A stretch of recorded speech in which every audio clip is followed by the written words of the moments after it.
ہندوستان ہی نہیں عالم اسلام کے ایک بہت ہی معتبر، مستند، معتمد عالم دین جو مسلک حق کی سچے ترجمان بھی اور حق کی تائید میں اللہ عز و جل کی طرف سے نصرت یافتہ علوم نبویہ پر دقیق اور گہری نظر رکھنے والی عظیم شخصیت، فرق باطلہ سے دلائل و براہین کے ساتھ مقابلہ اور مناظرہ کر کے حق بات واضح کرنے کی ربانی صلاحیت رب کی طرف سے دی گئی صلاحیت سے مالا مال عظیم عالم دین حضرت مولانا طاہر غیاوی صاحب اب ہمارے درمیان نہیں رہے، انا للہ و انا الیہ راجعون۔ فرق باطلہ کی سب سے پہلی ایک فطرت یہ ہوتی ہے کہ وہ مسلک کی تبلیغ کرتے ہیں، مذہب کی نہیں۔ اپنے آپ کو مذہب اسلام سے موسوم کرتے ہیں لیکن اپنے مخصوص نظریات کی تبلیغ کرتے ہیں، اور وہ نظریات جن کی وہ تبلیغ کرتے ہیں وہ 1400 سال سے چلے آ رہے اسلامی مسلمات سے ٹکرا رہے ہوتے ہیں۔ انہی کی تبلیغ کر کے وہ مسلمانوں کو راہ سداد سے ہٹانا چاہتے ہیں۔ علماء امت کی یہ ذمہ داری بھی ہے کہ جب جب فرق باطلہ میں سے کوئی بھی گروہ اپنے نظریات، اپنے افکار، تعویل، جاہلانہ تعویل اور ان مبطلین کے باطل نظریات کی تبلیغ شروع کر دیں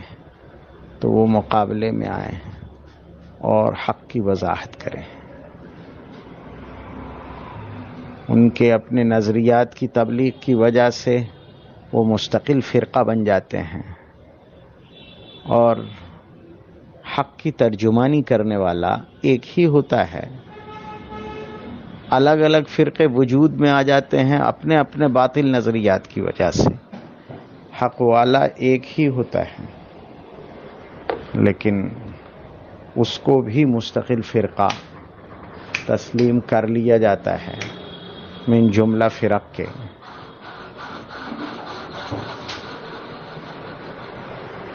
ایسے فرق باطلہ کے باطل نظریات پر گہری نظر رکھنا اور انہیں نصوص شرعیہ پر تولنا اور عوام کی زبان میں دلائل کے ساتھ ان کا باطل ہونا واضح کرنا،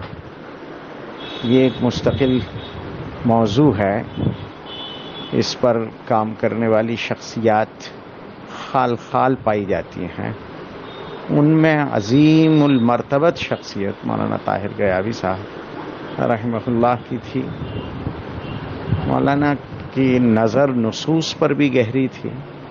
اور فرق باطلہ کی طرف سے اپنی اپنی جو کتابیں لکھی گئیں ان پر بھی گہری نظر ہوتی تھی۔ ان کے باطل نظریات کا بطلان عوام الناس کے سامنے دلائل کی روشنی میں واضح کرنے کا اللہ عز و جل کی طرف سے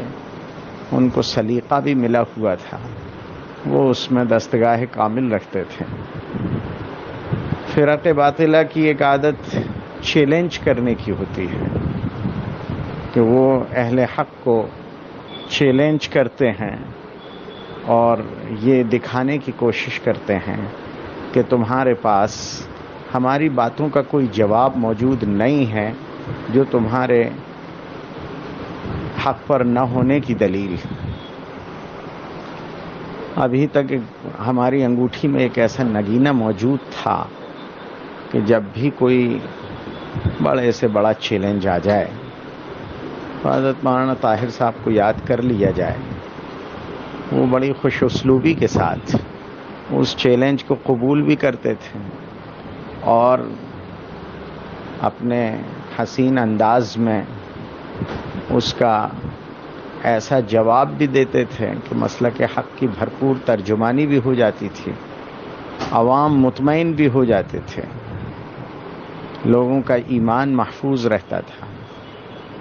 اس پر ان کی محنت اور کاوش بھی رہی اور وہ ہمیشہ نوجوان علماء کرام کو اس طرف متوجہ بھی کرتے رہے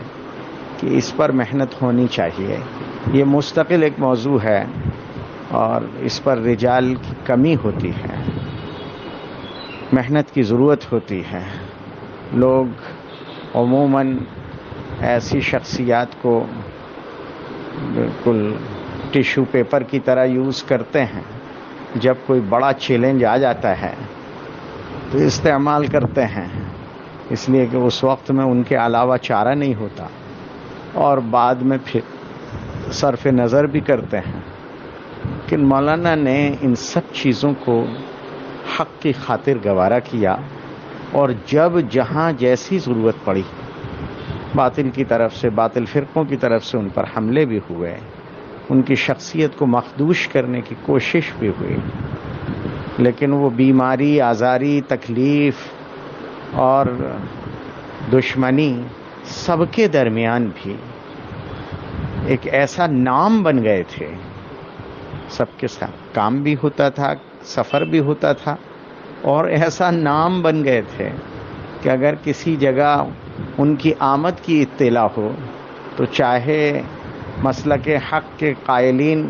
اور حاملین ان سے واقف ہوں یا نہ ہوں، لیکن اہل باطل، فرق باطلہ سے منسلک شخصیات ان کے نام سے گھبراتی اور ڈرتی تھیں۔ اب وہ ہمارے درمیان موجود نہیں رہے۔ جتنی کاوشات انہوں نے ملک بھر میں اور دنیا بھر میں حق کے احقاق کے لیے کی ہیں، اللہ تعالیٰ ان سب کو قبول فرمائے اور اس کو ان کے لیے صدقہ جاریہ بنائے۔ نہ معلوم کتنے لوگ کہاں کہاں ان کی اس محنت کی وجہ سے، اس کوشش کی وجہ سے آج حق پر قائم ہیں۔ اللہ عز و جل ان سب کے اعمال صالحہ میں اور ایمان پر قیام میں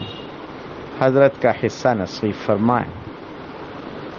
اور وہ جو ایک مشن ہے احقاق حق کا اور اس کے لیے تیاری کا، نوجوان علماء کرام کو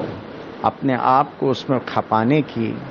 اس کی مشق کی اور اس پر محنت کی توفیق نصیب فرمائے۔ یہ میدان ہے، اس میں کام کی ضرورت ہے، صبر کی ضرورت ہے، اور صرف نظر بھی ہو تو اسے برداشت کرنے کی ضرورت ہے، لیکن یہ بہت بڑی جد و جہد ہے، اور جتنا جتنا قیامت کا قربہ ہوتا جا رہا ہے، اہل باطل دجل کے ساتھ میدان میں آ رہے ہیں۔ ان کے اس دجل کو سمجھنا اور امت کو سمجھانا، ان کی باطل تعویلات کا بطلان واضح کرنا، یہ بڑا مشن ہے۔ اللہ تعالیٰ نئی نسل کو اس پر محنت کی توفیق دے اور اس میں دستگاہ کامل عطا کرے، جانے والوں کا جانشین بنائے۔ آمین۔ وآخر دعوانا الحمدللہ رب العالمین۔